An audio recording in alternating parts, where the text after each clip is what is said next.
Vamos a continuar con el evento, en este caso en el escenario blanco, y vamos a continuar con la charla denominada Tecnología y Administración Electoral, cómo resolvemos la ecuación. Nos va a estar acompañando Fernando Sirer, CTO de Wingu, experto en tecnología con más de 30 años de experiencia en el sector de software. Y también va a estar con nosotros Pamela San Martín, que es consultora internacional, trabaja en la misión de observación electoral Colombia y es abogada de la Ciudad de México y ha dedicado su carrera a promover los derechos humanos, la libertad de expresión y las instituciones democráticas. Así que muchas gracias a los dos speakers por estar acá y ojalá que tengan una muy, muy linda charla. Damos inicio. Bueno, gracias Maxi. Qué bueno poder estar en otra edición del FITS Democracia. Nada, bienvenida Pamela, gracias por ser parte de este espacio. Es un placer poder conversar con vos. Así que nada, espero que esto abra un poco el debate, ¿no?, acerca del uso de la tecnología, la administración electoral, ¿no? Así que nada, me parece un lindo espacio. Creo que quiero empezar con una pequeña preguntita, ¿no? Porque el título dice mucho, ¿no? Resolver la ecuación entre tecnología y administración electoral. Realmente es un desafío. Vos tenés un montón de experiencia, muchísimos años de experiencia sobre este tema. ¿Qué nos puedes decir? Yo creo que, antes que nada, muchísimo un gusto estar contigo, Fernando, y por la invitación aquí a FITS Democracia, me da muchísimo gusto estar con ustedes. Y creo que efectivamente es interesante porque, ¿qué pasa? Cuando pensamos en tecnología en las elecciones, por alguna extraña razón, lo único en lo que pensamos es en voto electrónico. Y pensamos en voto electrónico y pensamos en aquellos lugares donde ha fallado el voto electrónico. Entonces, el enorme riesgo que podría ser que este fallara en una elección y que, digamos, rompiera toda la certeza que debe tener una contienda electoral. Pero de pronto también vale la pena ver que la tecnología se utiliza en las elecciones, en la administración electoral, en cantidad de procedimientos. No solamente es el voto electrónico. Son muy pocos los países en la región y en el mundo que tienen el voto electrónico como la única vía para votar. En México seguimos votando en papel, salvo el voto en el exterior, que ya digamos, puede haber voto electrónico, incluso voto por internet, pero solamente en el voto en el exterior. Pero fuera de esto, ¿cómo pensamos que se conforma el censo electoral? Que hay libretitas en las que todo el mundo va anotando, los funcionarios van anotando el nombre de cada una de las personas y luego lo cortan y lo van anotando, digamos, en orden alfabético. Pues no, esto es a través de un sistema que permite cruces, que permite verificaciones de identidad, etcétera. ¿Cómo pensamos que tenemos la noche de la elección los resultados? En un país en el que puedes tener 30 millones de electores, 60 millones de electores, 200 millones de electores, ¿cómo vas a tener los resultados de todas y de todos la noche de la elección si no utilizas sistemas tecnológicos? Y digamos, hay cantidad de otros procedimientos, pero claro, ahorita escuchando esto diríamos, bueno, pues es que no hay una tensión que resolver, porque fuera del voto electrónico, pues todo lo demás funciona a todo dar. Nada más que de pronto escuchamos muy seguido, se cayó el sistema. De pronto escuchamos muy seguido, no hay acceso a esa página. Y entonces ya decimos, a ver, espérame, si hay procesos, por ejemplo, el típico que acaba de pasar ahorita en Colombia, pero es muy típico que ocurra, el día en el que termina el registro de las candidaturas, tiro por viaje, los partidos y las organizaciones políticas cargan a sus candidatos el último día, o cuando se cargan testigos electorales, se cargan el último día, y tiro por viaje la página se cae. Eso significa que no debemos de usar tecnología porque se va a caer la página. Pues yo creo que no. Creo que la atención es a cómo tenemos que usar esa tecnología, qué medidas de diseño, de verificación, de funcionalidad, de comunicación tenemos que incluir para que estas tensiones se resuelvan, digamos, en todo lo que son el uso de todas las otras tecnologías en el proceso electoral. Voto electrónico tiene sus propias particularidades y tiene mucho que ver con la confianza ciudadana al ser la transmisión de resultados tal cual. Sí, sí, es interesante esto y es interesante, ¿no?, también diferenciar, ¿no?, el voto electrónico de la administración, ¿no?, de todo lo que hay atrás. Ahora vos traías esto, ¿no?, de cómo usamos la tecnología y hace poco fueron las elecciones acá en Argentina. Ujú, eh, y bueno, me crucé con gente, con colegas de muchos años que estaban trabajando en el armado de la infraestructura, ¿sí?, que iba a proveer los servicios justamente para la administración electoral, ¿no?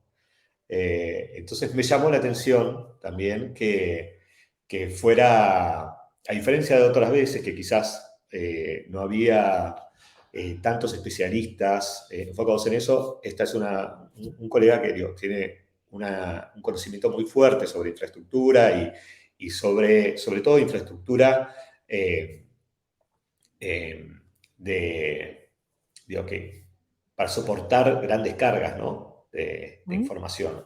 Entonces, trabajaron mucho en mantener el sistema online, ¿sí? ujú, ujú. Entonces, una infraestructura que soportara eso. Y bueno, me llamó la atención un poco esto que vos decís, ¿no? Bueno, se cae el sistema, ¿qué pasa, ¿no?, con esto? Bueno, digo, hay una conciencia hoy, sobre todo en este tipo de administraciones, que supone que vamos a tener sistemas de alta disponibilidad, que no vamos a dejar que el sistema se caiga, ¿no? Pero siempre también está, digo, eh, hay un poco de suspicacia, ¿no? Yo me imagino que puede ser factible que haya riesgos de cualquier manera, ¿no? Por más que tenga un sistema de alta disponibilidad, los sistemas pueden ser hackeados, ¿sí? Eh, Tienen beneficios, pero bueno, existen los riesgos, ¿no? ¿Cómo hacemos para mitigar todos esos riesgos? ¿Sí? Más allá de tener una infraestructura que soporte la alta disponibilidad, que esté clusterizada, ¿no? Digo, hay un montón de tecnologías que se pueden usar para mantener esto vivo, pero digo, hay riesgos inherentes de cualquier manera. Sin duda, tienes toda la razón y, digamos, pues obviamente las autoridades trabajan para que no se les caiga el sistema, digamos, para que no se les caiga la página. Y depende de qué etapa del proceso electoral estamos hablando, qué tan riesgoso o tan trágico es, digamos, estas caídas temporales del sistema. ¿A qué me refiero? Pensemos en Bolivia, la elección del 2019, que de pronto se están transmitiendo los resultados preliminares la noche de la elección y de pronto se apaga el sistema. Nadie lo puede ver, pero el sistema sigue cargando. Y cuando se vuelve a prender el sistema, los resultados son otros. ¿Hubo trampa? ¿No hubo trampa? Podemos discutirlo. ¿Confianza? Se rompió por completo. Digamos, y eso, y ejemplos como eso son los que generan tanta suspicacia en los sistemas. ¿Cómo lo hacemos para mitigar esos riesgos? Porque si vas teniendo problemas en etapas anteriores, empiezas a generar unas tensiones brutales en las etapas siguientes. Pero ¿cómo hacemos? Y creo que hay, digamos, hay varias buenas prácticas que se han encontrado en los distintos países de la región. Y esto, insisto, tiene que ver con el diseño del sistema, con el desarrollo del sistema, su implementación, pero también su comunicación. Y en esto el diseño es cómo diseñarlo para que soporte desarrollo, cómo desarrollarlo en acompañamiento con quién. Digamos, qué medidas vamos tomando para estar verificando que está funcionando aquello que pretendo que funcione. ¿Cómo lo someto a medidas de estrés para que me aguante una carga? ¿Cómo lo someto a medidas de seguridad para evitar, digamos, para tener mecanismos de defensa contra hackeos? ¿Qué, ¿A qué niveles de auditoría les doy acceso para que pueda haber una instancia externa imparcial que pueda generar también confianza en que todo esto que la autoridad dice que está funcionando, de hecho funciona?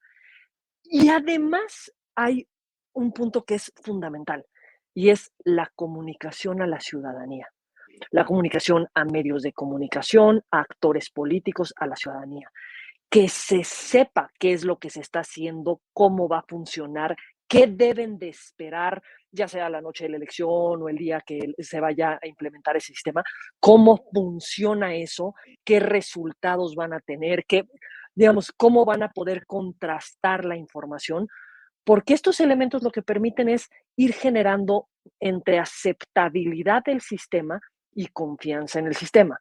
Pero no es uno u otro, son distintas medidas que se tienen que ir tomando para que no ocurra esa situación que, pues, obviamente ninguna autoridad quiere que le pase, ¿verdad? Si hay una autoridad tramposa que lo que está buscando es hacerlo para alterar resultados, por supuesto que ya estamos en otra discusión. Pero lo ordinario es que la autoridad quiere que la elección salga bien, que sea lo más limpio, lo más cuidado, y en la medida que tienes mayor participación, incluso, por ejemplo, en México yo creo que tenemos una muy buena práctica. Los sistemas se van desarrollando y a los partidos políticos y a las candidaturas se les van enseñando uno a uno cada uno de los avances que se van teniendo, para que si algo te genera preocupación, me lo avises a tiempo, para que lo podamos ajustar, para que lo podamos cambiar. Y esto obviamente incide en tener respuestas, tanto en ajustar adecuadamente como en tener una respuesta en caso de que haya una falla. Y a veces, digamos, las autoridades de pronto son dadas a querer no mostrar la falla. Claro, nada más que si la falla sale sin que la diga la autoridad, lo que se genera es suspicacia. Y con los sistemas tecnológicos, ¿por qué es tan relevante que no se generen suspicacias? Porque no los podemos ver, porque no sabemos lo que está detrás. Lo que vemos es lo que arroja, pero digamos, todo lo que lo alimentó es lo que no conocemos. Esa es una de las grandes discusiones con el voto electrónico. ¿Por qué preocupa el voto electrónico? Pues porque yo no sé si la máquina registró mi voto como yo lo emití y si lo sumó como lo debe haber sumado. Cuando yo tengo un voto analógico, cuando yo voto en papel, pues se puede contar una, dos, tres, 200 veces y nos tomará tiempo, pero se podrían eventualmente contar 200 veces y podemos verificar si efectivamente los resultados son los que decía el papelito que eran o no lo son. Pero por eso, digamos, cuando estás implementando tecnologías que generan enormes beneficios, porque tampoco podemos negar los beneficios que generan, estos mecanismos de cuidado y de mitigación son los que permiten potenciar esos beneficios que te generan las tecnologías. Está buenísimo esto. Yo me quedaba pensando, ¿no? Digo, es cierto esto de contar, ¿no? Del voto físico, de contar el papel. Nosotros acá tuvimos ahora una experiencia con el voto electrónico, donde solo votábamos a candidatos de la ciudad de Buenos Aires y el resto de los candidatos del país se votaba con la boleta tradicional de papel. Pero la boleta electrónica era una boleta que la pasábamos por una máquina, imprimía en la boleta lo que nosotros elegíamos y eso se metía en la urna. ¿Sí? Seguía siendo un elemento físico, ¿no? Ahora yo pensaba, te escuchaba hablar y decía, hay experiencias del voto electrónico que generen esta trazabilidad que se necesita. Digo, se me ocurre, no sé, una tecnología muy en boga, ¿no? Blockchain, como que te permita generar cierta trazabilidad e inmutabilidad, ¿no? En los registros que genera. ¿No podría servir algo de eso? Como para empezar a generar cierta confianza. Porque también te ayudaría a entender cómo llega ese voto finalmente, cómo impacta ese voto, ¿no? Digo, me parece interesante empezar a analizar esas cuestiones y empezar a ver qué tecnologías nos pueden ayudar a replicar ese proceso físico, ¿sí? Digitalmente, y que tengamos la confianza de que es inalterable el resultado.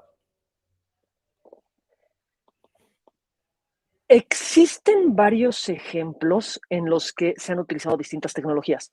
Siempre cuando hablamos de voto electrónico pensamos que es una cosa, y voto electrónico puede ser una de mil formas. Puede ser un voto por internet, puede ser un voto en urna electrónica, digamos, donde le pucheo a la urna electrónica, puede ser un voto en el que se hace en físico, pero digamos, se mete, como esto, los resultados de los exámenes tipo, que se mete a un documento electrónico.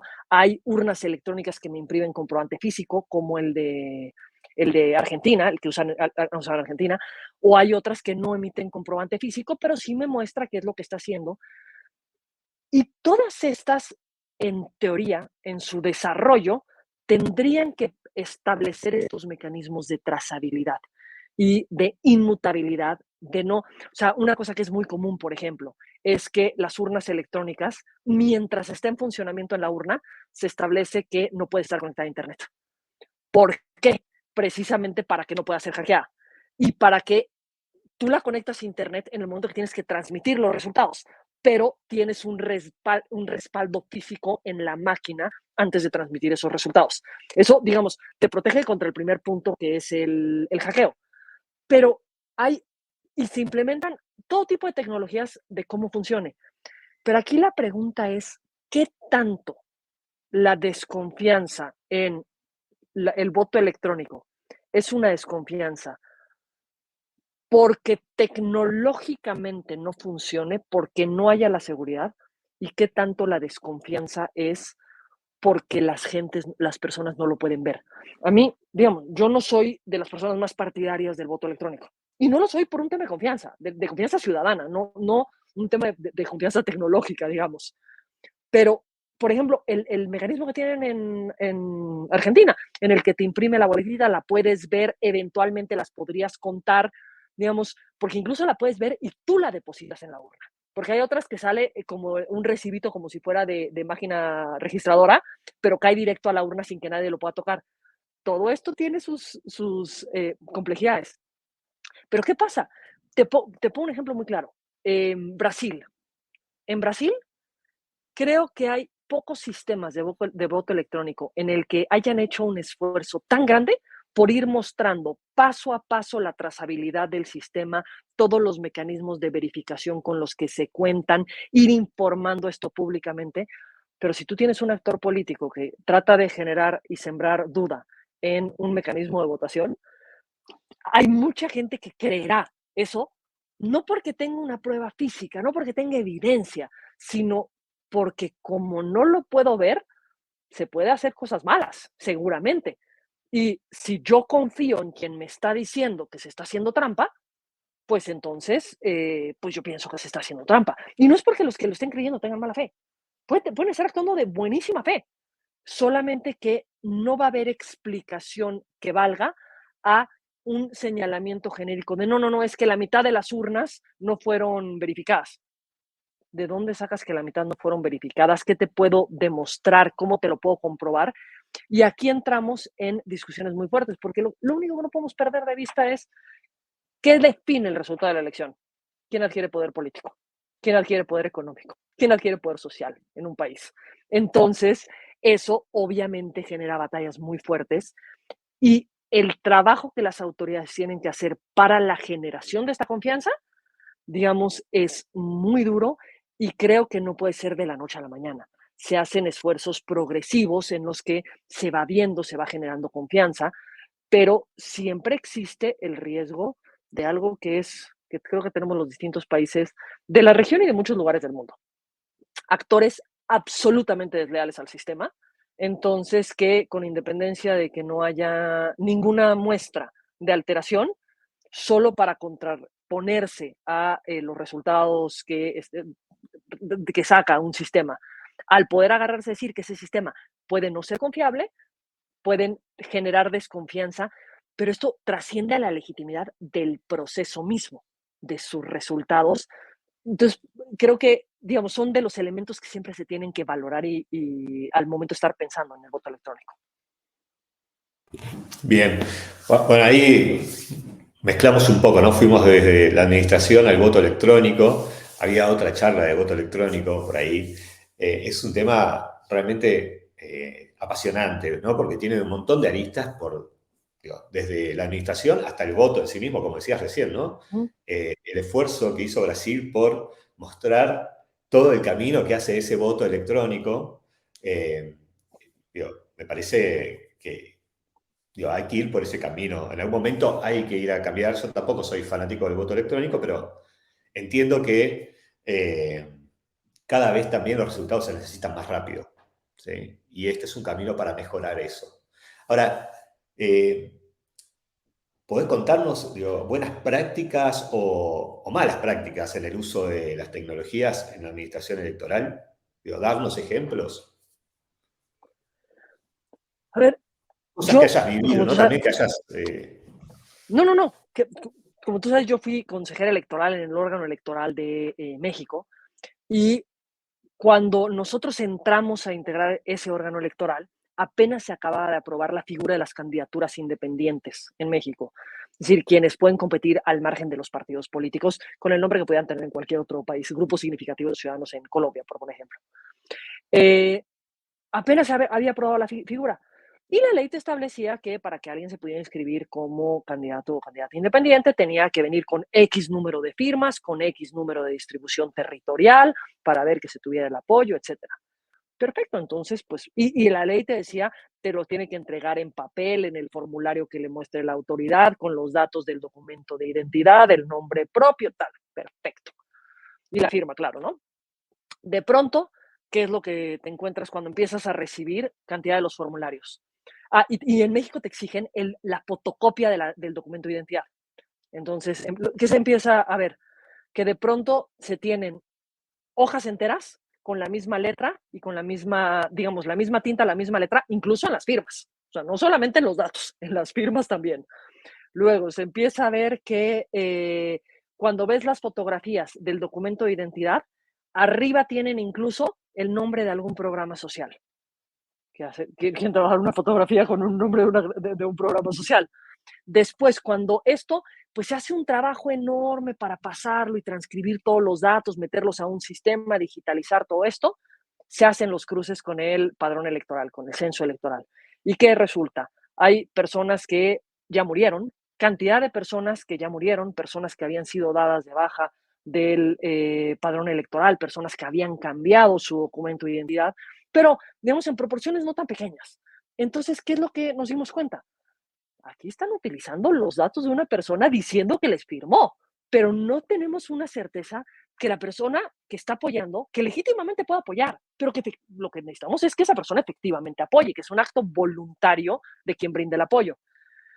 Entonces, ¿cómo decidimos resolver esto? Usando tecnología. ¿Cómo usamos la tecnología? Creamos una aplicación en la que las personas que fueran a recabar firmas no las recaban en papel, lo recaban en el app. En el app le podías tomar fotocopia, digamos, una foto al documento de identidad para que jalara los datos y así no se tenían que transcribir todos. Le tomabas de todas formas, una fotografía al documento de identidad. Incluso llegamos a poner una fotografía viva de la persona, porque claro, también cuando usamos la aplicación nos dimos cuenta que también nos hacían trampa. Entonces cada vez se iba poniendo más complicada el cruce, pero la reducción en datos falsos que recibimos fue impresionante y esto servía para candidaturas independientes, para revocatorias de mandato, para iniciativas ciudadanas, digamos, para todos los ejercicios que requieren de juntar firmas. Con eso se garantiza que se pueda tener certeza de quién brindó esa firma. Puede ser, no lo hemos puesto en México, pero una cosa que se peleaba era para los registros de afiliados de los partidos políticos. También puedes tener certeza de quién es afiliado a un partido siguiendo exactamente la misma lógica. Yo creo que esas son de las buenas prácticas porque son los mecanismos en los que la autoridad privilegia los derechos de las ciudadanas y de los ciudadanos por encima de las trampas que buscan hacer algunos actores políticos, digamos, y aprovechar la tecnología para eso creo que es algo que lo podríamos mirar todos con buenos ojos. Bueno, todos excepto los que ya no pueden hacer trampa, claro. Pero ahora, malas prácticas. Yo creo que las malas prácticas también las hemos visto. Voy a ponerte un ejemplo, no siendo autoridad, pero que lo vi muy de cerca. En las elecciones pasadas las de Congreso de Colombia, en las que yo creo que con buenas razones, la Registraduría Nacional del Estado Civil tomó la decisión de transitar hacia la posibilidad, es decir, no era exclusivo, sino adicional, la posibilidad de que hubiera una inscripción de cédulas virtual para que las personas, pues, digamos, pudieran no trasladarse hasta una oficina de la registraduría para hacer el registro de inscripciones. Hasta este momento, digamos, aunque se tendría que trabajar con mecanismos para que esto no incrementara brechas digamos, de desigualdad por la falta de conectividad, es una buena práctica. Es una buena práctica, pues, porque habría mucha gente que se podría beneficiar de esto. ¿Por qué la voy a poner como un ejemplo de una de las prácticas o una de las áreas de oportunidad que tienen que tener las autoridades electorales? Porque de pronto resulta que sí había ese mecanismo, nada más no había una difusión sobre la existencia de ese mecanismo. Si la persona entraba a la página a ver dónde podía acudir a hacer la inscripción, a la página de la registraduría, ahí aparecía la opción. Pero tampoco había difusión en cómo funcionaba este procedimiento. Tú ibas entrando y le ibas dando clic, digamos, un poco intuitivamente a lo siguiente, pero no sabías cuál era el paso que seguía. ¿Y esto por qué trascendió? Porque resulta que en algún momento se les cae el sistema. Entonces, la verificación, porque había una etapa en la que había una verificación, digamos, de rostro con los datos, etcétera, una verificación biométrica, y esa parte se cayó.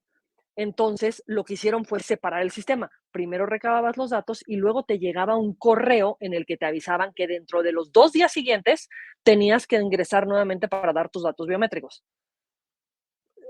Entérate que te llegó un correo que ojalá, ahora sí que ojalá no se te haya ido al spam, pero no sabes cuál es la cadenita. Esto que terminó, digamos, esto terminó generando un punto de quiebre, que ¿cuál fue? Que de pronto el día de la jornada electoral, muchas personas que pensaban que habían hecho su cambio de cédula, entonces acudieron a su nuevo puesto de votación, pues no estaban inscritas en ese puesto de votación, porque estaban en el puesto anterior, porque no habían concluido digamos, el proceso, porque no sabían cuál era el proceso que tenían que concluir. Y habrá quien me diga, bueno, ¿por qué no checaron el día de la elección dónde estaban registrados para votar? Pues porque resulta que ese día también se les cayó la página de los puestos de votación por un par de horas en el día. Entonces, digamos, fue como el concierto de fallas que llevaron digamos, a que haya mucha materia de aprendizaje. Y la materia de aprendizaje es cómo difundes esta información, cómo sensibilizas, cómo incluso si hay fallas, informas qué hacer frente a esas fallas con una difusión suficiente y estableces un mecanismo, digamos, de aviso a la ciudadanía para que con tiempo puedan verificar si están inscritas y si se logró el cambio, si no se logró el cambio, para que el día de la jornada electoral puedan tomar la decisión. Digamos, si yo me inscribí en Barranquilla y estoy en Bogotá antes, o voy a estar en Barranquilla, pues, y estaba antes en Bogotá, pues probablemente no voy a poder votar. Pero puede ser que tú puedas tomar medidas si me interesa mucho votar. Lo que pues es muy poco deseable es que yo llegue al puesto de votación y ahí me entere que no se logró hacer un cambio por razones que yo no sabía.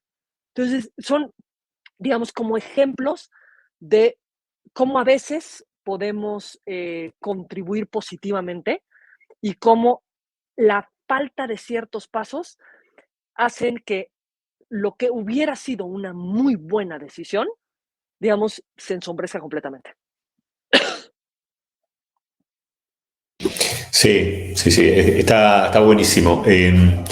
Realmente, nada, creo que tenemos para una charla larguísima con todos estos temas. Me gustaría, nada, que podamos seguir charlando de esto porque me parece que hay muchísimo por hacer.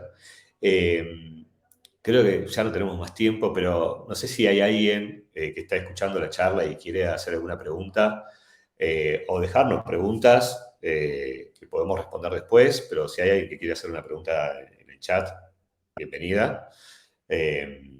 Así que estaría bueno que tomemos, aunque sea un minutito, para responder, ¿no? No sé Totalmente si de hay alguien acuerdo. interesado. Es un temón, realmente. Hay un montón de cosas Y para uno, generar, ¿no? De información. y uno se da cuenta que cuando de pronto generas mayor información, resuelves muchos problemas.